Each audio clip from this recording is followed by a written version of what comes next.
Bismillahirrahmanirrahim. Assalamualaikum warahmatullahi wabarakatuh. Alhamdulillah.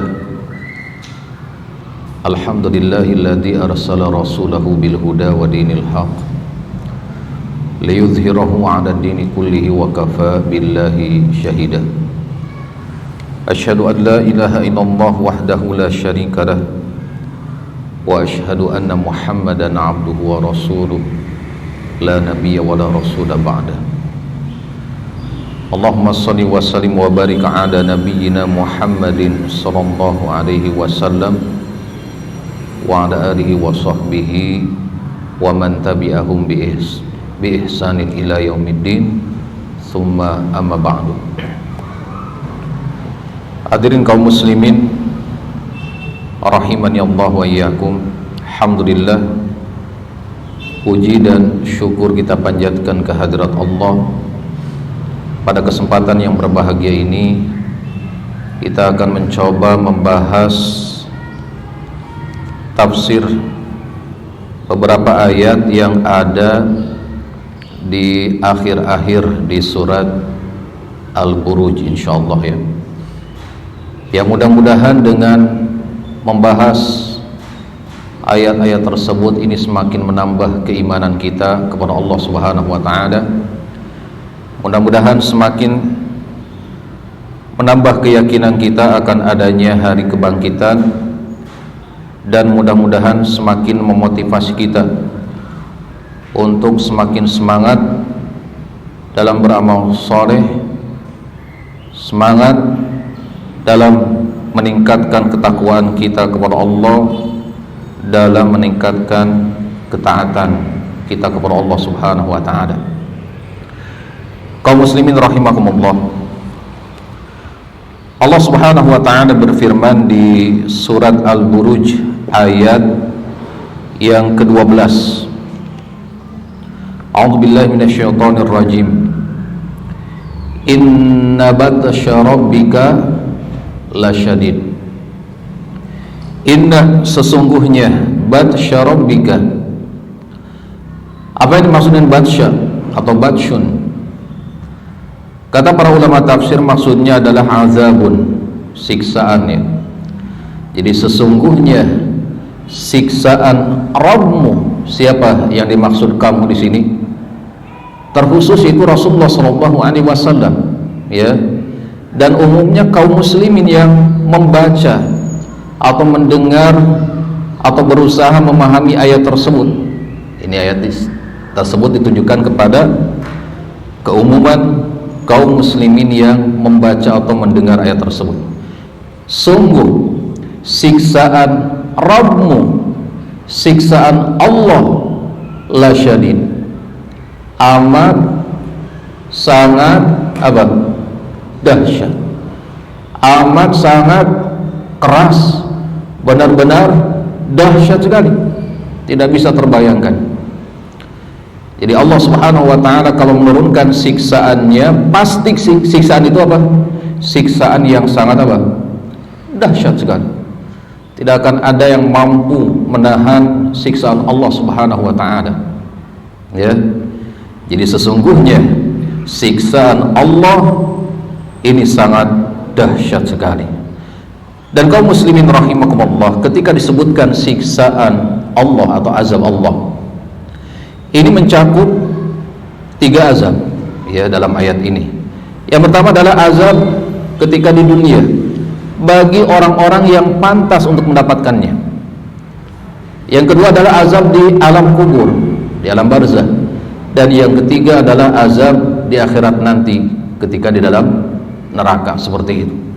Di dunia kita bisa melihat di dalam Al-Quran bagaimana Allah Subhanahu wa ta'ala menyebutkan kisah-kisah orang-orang terdahulu yang telah melakukan kezaliman, baik kezaliman kepada Allah Subhanahu wa ta'ala dengan berbuat syirik kepadanya, ataupun kezaliman kepada sesama manusia, maka Allah timpakan azab kepada mereka.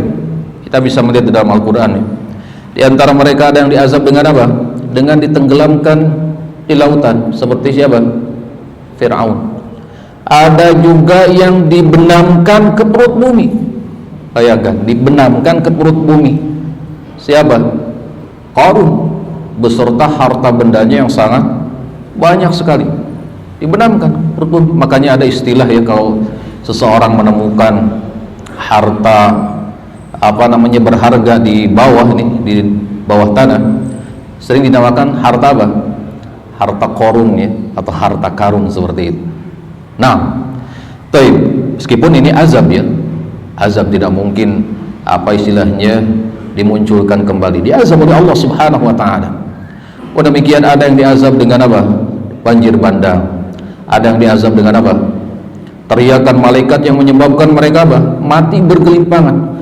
Ada juga yang diazab dengan diangkat perkampungan tersebut. Bayangkan, diangkat lalu di atas dibalikan, lalu diturunkan dengan sangat keras sekali, sehingga otomatis secara logika gak mungkin ada yang apa? Selamat ketika kondisi seperti itu. Bayangkan, satu kampung diangkat, dibalikan di atas, lalu diturunkan. Itu kaum Sodom ya. Dan tidak cukup hanya dijatuhkan begitu saja, dilempari dengan batu dari atas. Dahsyat sekali siksaannya. Dan siksaan-siksaan yang lain atau azab-azab yang lain yang Allah sebutkan di dalam Al-Quran bagi mereka yang betul-betul pantas menerima azab tersebut ya. Demikian di dalam kubur ya, banyak sekali hadis-hadis Nabi SAW yang menyebutkan tentang adanya siksaan dalam kubur. Kita bisa melihat di dalam hadis yang sahih ya, bagaimana ketika seorang mayit, seorang jenazah diletakkan pertama kali di kuburan, lalu didatangi oleh dua malaikat yang bertanya tentang tiga hal. Ketika dia mampu menjawab pertanyaan tersebut, alhamdulillah dia termasuk orang yang mendapatkan keselamatan ya, kebahagiaan nanti di akhirat. Adapun yang tidak mampu menjawab pertanyaan tersebut, ketika ditanya siapa Rabbmu, dia berkata la adri, saya nggak tahu ya. Apa agamamu? La adri, saya nggak tahu. Siapa nabimu? La adri, saya nggak tahu ya. Akhirnya kuburan tersebut diperintahkan untuk menyempit sehingga meremukkan tulang-tulangnya, dan dia menjerit, dan jeritannya bisa didengar oleh seluruh makhluk yang ada kecuali manusia dan jin, karena sangat dahsyat sekali. Ini bukan berarti seperti saya lihat di sebuah video ya, ada seorang ingin bereksperimen, kita katakan ingin membuktikan hal tersebut. Dia bawa burung beo kalau nggak salah ya, atau satu burung nuri atau burung beo yang tadinya baceo, lalu ketika di kuburan jadi pendiam seperti itu ya, jadi salah tingkah seperti itu. Nah, ini bukan berarti harus seperti itu ya. Wah, nanti besok saya buktikan bahwa ayam misalkan ke kuburan. Tidak seperti itu ya. Lihat, atau ketika ada orang yang baru mati ya, coba dites. Ketika kokociakan ya, kokociakan jadi ayamnya berontak, wah ini diazab. Bukan seperti itu ya. Ini perkara gaib, perkara yang hanya Allah Subhanahu wa taala saja yang tahu ya. Demikian di akhirat, tentu siksaan yang akan ditimpakan kepada orang yang pantas untuk mendapatkannya ini sangatlah pedih, sangatlah keras. Bahkan disebutkan dalam hadis yang sahih ya, ketika orang-orang kafir mendapatkan siksaan di dalam kubur, lalu diperlihatkan kepada mereka pemandangan tempat kembali mereka nantinya di akhirat, di neraka, maka mereka berharap agar kiamat itu tidak akan pernah terjadi, saking lebih dahsyatnya dibanding apa? Siksaan di dalam kubur ya. Jadi bagi orang yang pantas untuk mendapatkannya, dia akan disiksa, baik langsung disiksa di dunia seperti tadi kisah-kisah orang-orang zalim terdahulu ya, atau pastinya di mana? Di alam barzah, di alam kubur, dan juga di neraka seperti itu ya, bagi orang yang pantas. Adapun yang tidak pantas untuk mendapatkan siksaan tersebut ya, maka Allah tidak akan berikan, tidak akan turunkan siksaan tersebut kepadanya. Meskipun kita bisa melihat dalam kesehariannya, misalkan orang tersebut adalah orang yang kufur, orang yang musyrik, atau orang yang berbuat maksiat, ketika tidak Allah kehendaki siksaannya ditimpakan kepadanya, Allah berikan hidayah kepadanya.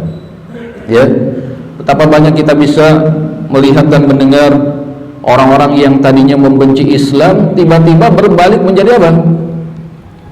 Mencintai Islam, masuk ke dalam agama Islam. Kita bisa melihat misalkan di beberapa kabar ya, orang-orang Eropa seperti di Belanda ya, ada orang-orang yang memusuhi Islam, anti-Islam. Dia membuat buku tentang kebencian kepada Islam. Namun setelah dia belajar tentang Islam, betulkah ya Islam itu mana celah supaya Islam itu ada kelemahannya, dia teliti, ternyata dia takjub dengan apa? Dengan Islam, dengan ajaran Islam yang begitu indah sekali. Akhirnya dia pun menjadi pembela Islam. Ya, kita pun bisa melihat di dalam perjalanan dakwah kita ya, banyak orang-orang yang kadang menentang kita, bahkan mencemooh kita, menghalang-halangi dakwah kita. Kadang seperti itu dalam perjuangan dakwah ya. Namun ingat, tugas kita hanya apa? Menyampaikan saja. Betul kan? Tugas kita hanya menyampaikan saja. Kata Allah Subhanahu wa taala, "Wa ma 'alaina illal balagul mubin." Ya, kewajiban kita hanyalah menyampaikan penjelasan yang sejelas-jelasnya tentang agama Islam. Udah, tugas kita sampaikan. Adapun urusan hidayah itu hak Allah Subhanahu wa taala untuk memberikan hidayah. Kadang ada orang yang mendapatkan hidayah seketika itu juga ketika mendengarkan dakwah kita, mendengarkan nasihat kita. Ada yang mendapatkan hidayah seminggu kemudian, ada yang sebulan kemudian, ada yang setahun kemudian, ada puluhan tahun, bahkan sebelum matinya baru dia sadar betul apa yang dulu didakwahkan oleh Ustadz Fulan, ya, apa yang dinasehati oleh si Fulan, betul ternyata. Akhirnya dia sadar. Akhirnya apa? Dia kembali kepada Allah Subhanahu wa taala, bertaubat dari kemaksiatannya. Subhanallah ya. Ini memotivasi kita agar terus berdakwah dan berdakwah ya. Adapun hidayah ini urusan Allah Subhanahu wa taala. Kita dapat pahala banyak dari menyampaikan risalah dakwah tersebut, seperti itu. Baik kaum muslimin rahimakumullah, jadi bagi orang yang tidak pantas untuk mendapatkannya ya, Allah akan hindarkan, Allah tidak akan berikan siksaan tersebut. Terkhusus ya orang-orang yang bertakwa ya. Orang-orang yang bertakwa kepada Allah Subhanahu wa taala, orang-orang yang beriman kepada Allah, orang-orang yang diwafatkan dalam kondisi demikian, tentu Allah akan hindarkan ya azabnya kepada mereka. Pun demikian tadi, orang-orang yang tadinya bergelimang kemaksiatan, banyak maksiat yang dilakukannya, tapi Allah tidak menghendaki siksaan diturunkan kepadanya. Akhirnya Allah berikan apa? Hidayah. Ya, dengan mungkin salah satunya wasilah dakwah kita. Ya, wasilah radio kita, wasilah menyebarkan apa? Namanya tuh kartu dakwah dan yang sebagainya, banyak sekali. Sehingga orang tersebut mendapatkan hidayah dan dia menjadi orang yang tidak pantas mendapatkan apa? Siksaan dari Allah Subhanahu wa taala, seperti itu. Baik kaum muslimin rahimakumullah, yang selanjutnya ya, Allah Subhanahu wa taala berfirman, "Innahu huwa yubdi'u wa yu'id." Dan sungguh dialah Allah yang memulai dan yang mengulangi. Ya, yubdi'u wa yu'id. Dia yang memulai, dia yang mengulangi. Apa maksud kalimat memulai dan mengulangi? Kita bisa melihat di dalam tafsir At-Tahrir wa Tanwir karya Syekh Muhammad Thahir Ibnu Athur kalau tidak salah ya namanya. Beliau mengatakan bahwa makna yubdi'u memulai ya, wa yu'id dan mengulangi, ini ada dua tafsiran di kalangan para ulama tafsir. Yang pertama, maksudnya adalah Allah Subhanahu wa taala yang memulai penciptaan segala sesuatu. Allah yang menciptakan alam semesta ini. Allah yang menciptakan kita semua, yang sebelumnya kita nggak ada, betul nggak? Yang usianya 30 tahunan misalkan, 31 tahun sebelumnya Ini namanya belum disebut, apa istilahnya, fisiknya belum diketahui, kerjaannya nanti apa belum diketahui, belum ada, ya, belum ada wujudnya. Bayangkan, dari sesuatu yang tidak ada menjadi ada seperti sekarang ini, ya, menjadi ada seperti sekarang ini. Siapa yang menciptakan? Allah Subhanahu wa ta'ala. Sehingga ini menjadi keyakinan, ya, bahwa tidak mungkin kita ada begitu saja, pasti ada yang menciptakan kita. Karena kemungkinan dalam penciptaan itu hanya ada dua, ya, am khuliqu min ghairi syai'in am humul khaliqun. Jadi imam mereka menciptakan diri mereka sendiri. Mungkin gak mereka menciptakan diri mereka sendiri? Mungkin gak kita menciptakan diri kita sendiri? Kita susun jantung, apalagi ginjal, paru-paru dan sebagainya. Mungkin gak? Gak mungkin. Berarti kemungkinan yang paling masuk akal yang kedua, yaitu kita diciptakan. Siapa yang menciptakan kita? Allah Subhanahu wa ta'ala.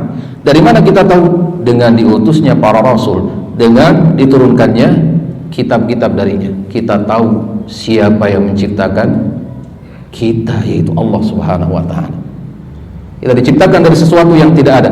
Kemudian nanti di akhirat Allah akan mengembalikan penciptaan kita yang tadinya kita sudah hancur dimakan tanah, ya, bahkan mungkin sebagian ada yang dimakan hewan buas, ada yang dibakar, dengan berbagai macam ada yang dikubur dan sebagainya. Nah, semua akan kembali dihidupkan oleh Allah Subhanahu wa ta'ala dari sesuatu yang tadinya ada, betul kan? Kita sebelumnya ada di dunia, lalu mati, kemudian dikubur, bercampur dengan tanah, Allah kembalikan penciptaan tersebut. Secara logika manusia, menciptakan sesuatu yang baru ini lebih sulit daripada memperbaiki sesuatu yang sudah ada, betul nggak? Kita bisa mendengar bagaimana kisah para penemu, ya, penemu barang-barang elektronik, seperti yang penemu lampu yang sekarang kita nikmati, siapa namanya? Thomas Alva Edison misalkan. Ini untuk membuat lampu bisa bercahaya dan bertahan lama seperti sekarang ini membutuhkan pengujian, kita katakan berpuluh-puluh, beratus, bahkan beribu-ribu kali dia gagal, uji lagi, gagal, uji lagi. Bahkan mungkin butuh waktu bertahun-tahun dia bisa menciptakan lampu dengan seperti itu, ya. Akan tetapi ketika lampu rusak atau apa, diperbaikinya mungkin sehari dua hari udah selesai. Atau misalkan Android, ya, HP Android, smartphone sekarang, untuk menciptakan smartphone ini butuh waktu puluhan tahun mungkin, ujinya dan sebagainya. Tapi untuk memperbaiki kerusakan, datang aja ke tukang servis, ya, paling berapa? Sejam, 2 jam, sehari 2 hari selesai. Ini secara logika kita. Tapi ini tidak berlaku bagi Allah Subhanahu wa ta'ala. Mau menciptakan dari awal atau memperbaiki sesuatu yang ada sebelumnya, ini sangat mudah bagi Allah, sama bagi Allah. Tinggal berfirman apa? Kun, jadilah, fayakun, maka terjadi hal tersebut, ya. Tidak ada yang bisa menolak, tidak ada yang bisa menahan kehendak Allah Subhanahu wa ta'ala. Seperti itu, ya. Innahu huwa yubdi'u wa yu'id. Dia yang memulai penciptaan manusia salah satunya, dan dia pula yang akan menghidupkan manusia kembali di mana? Di akhirat, di padang mahsyar. Ini adalah tafsiran pertama. Tafsiran kedua menyebutkan bahwa maksud yubdi wa yu'id adalah Allah yang memulai penyiksaan orang-orang zalim ketika di dunia, dan Allah pula yang akan menyiksa kembali orang-orang zalim tersebut di akhirat dengan siksaan yang lebih lebih dahsyat. Paham sampai sini? Paham insyaallah, ya. Jadi ketika di dunia Allah berikan siksaan kepada orang-orang tertentu, kepada orang-orang zalim yang memang pantas mendapatkan siksaan tersebut. Nah, ketika di akhirat pun mereka sama akan mendapatkan siksaan, tapi siksaannya lebih dahsyat lagi. Seperti itu.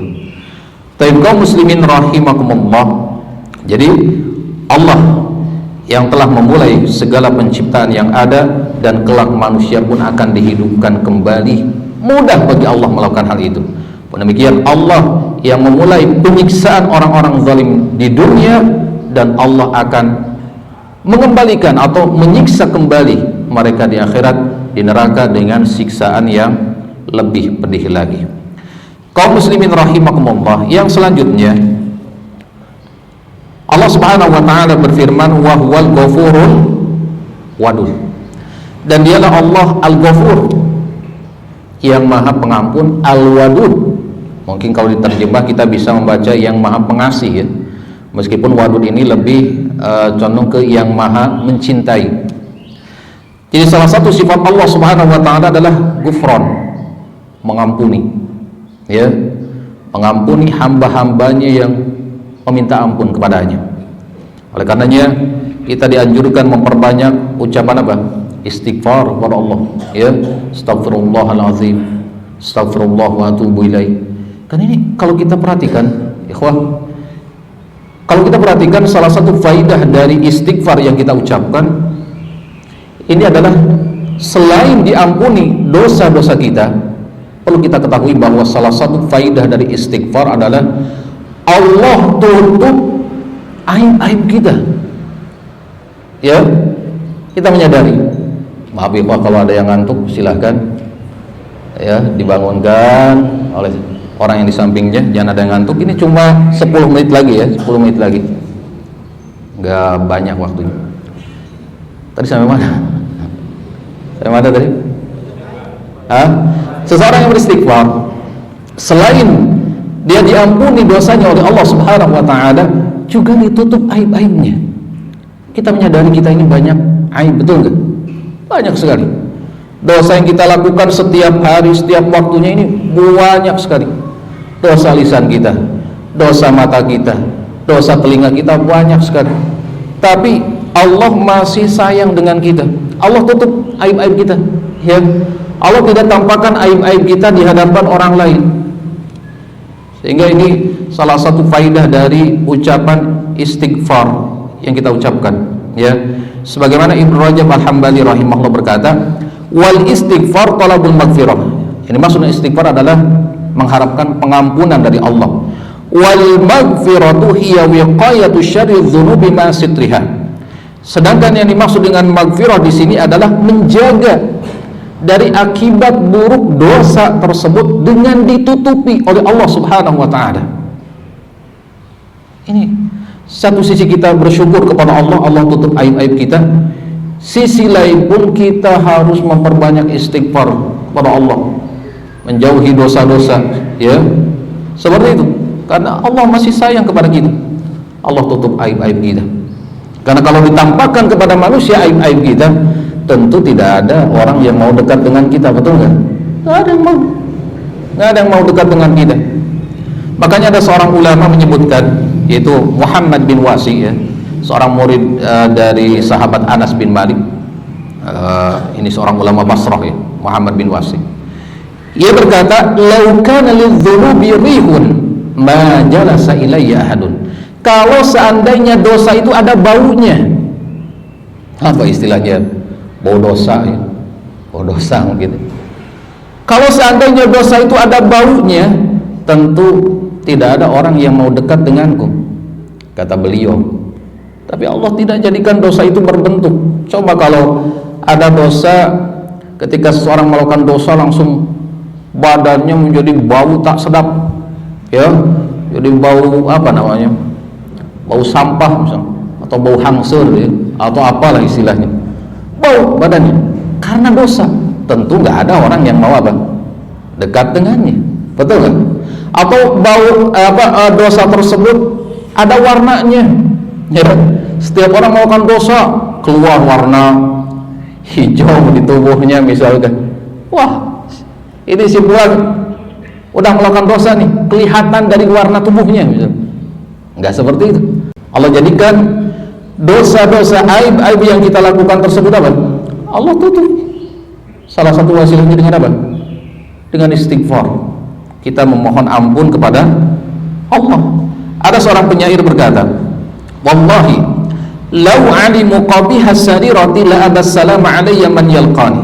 Demi Allah, seandainya mereka tahu hakikat rahasiaku ketika aku sendirian, dosa-dosa yang aku lakukan ketika sendirian, ya, tentu tidak ada orang yang menjumpaiku yang akan memberi apa? Salam. Ya, setiap orang yang menjumpaiku akan apa? Tidak akan memberikan salam, tidak akan menyapa, karena tahu, ya, si fulan berbuat dosa seperti itu, tapi Allah tutup. Allah tutup aib-aib kita. Allah tutup akibat dari perbuatan dosa-dosa yang kita lakukan, terutama ketika sendirian, ketika tidak diketahui oleh orang lain. Allah tutup aib-aib kita. Karena kalau seandainya orang tahu, niscaya tidak akan ada yang mau dekat-dekat dengan kita. Maka satu sisi kita harus bersyukur kepada Allah dengan hal tersebut, sisi lain kita harus menjauhi dosa dan juga memperbanyak apa? Istighfar kepada Allah. Astaghfirullahalazim, astaghfirullah wa atubu ilaih. Salah satu contohnya seperti ini. Al-Wadud, al-mana al-Wadud tadi, yang maha pengasih atau yang maha mencintai. Apa kaitannya dengan sifat Al-Ghafur atau apa namanya, nama Allah Al-Ghafur? Apa kaitannya?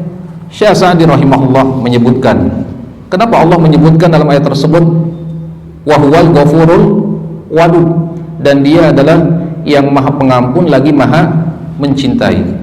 Kata beliau, orang yang bertaubat kepada Allah, orang yang diampuni oleh Allah Subhanahu wa ta'ala, maka sekaligus dia akan dicintai oleh Allah.